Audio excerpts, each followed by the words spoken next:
What's up, friends? It's restarted this video 100 times here, and today I just wanted to talk about a small little thing, actually two things. One being that if you have a balisong that's very sharp, you are very likely to cut yourself, even if you don't think that you can. This thing is very sharp, and I've seen time and time again, or not very sharp, it's not very sharp, I meant to say.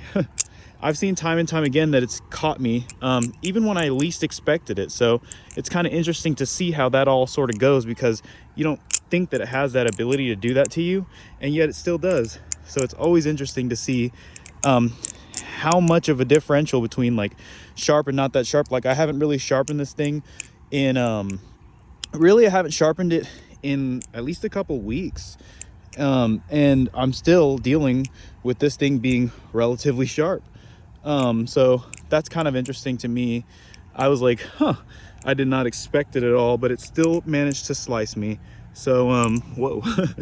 That's the first announcement. And then the second announcement is something that is not really balisong related, but I wanted to cover it. And it's just basically along the lines of like, sometimes in life, we think we got it all figured out, or you think you know what type of learner you are. Oh shit.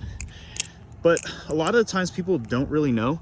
And that's why it's always important to figure out what kind of learner you are and take like a learning type of test to verify that to yourself. Because in, you know, the modern world, college classes, school, everything like that, no one's gonna tell you, like no one's gonna help you out and be like, you're this type of learner, you're that type of learner. You need to take a quiz. Like you need to take a quiz now, because people think, oh, I'm this type of learner, oh, I'm that type of learner.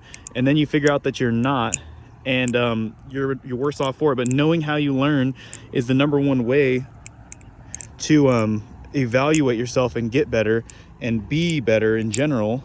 So that's why I always recommend to take a learning test in general. So take a test online, see what type of learner you are, and then use that to build a plan for yourself about how you can learn things.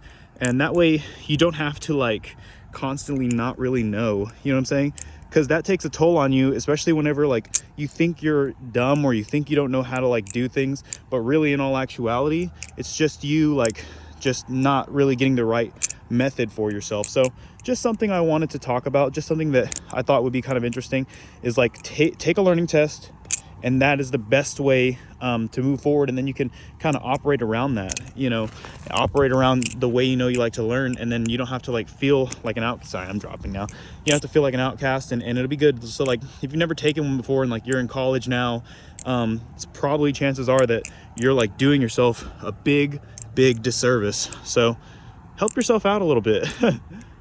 But yeah, so yeah, be careful with balisongs. Even when they're relatively dull and haven't been sharpened in a while, they're still dangerous. And on top of that, take a learning test, because you never know whenever you might need it. But let me finish off with the absolutely treacherous combo.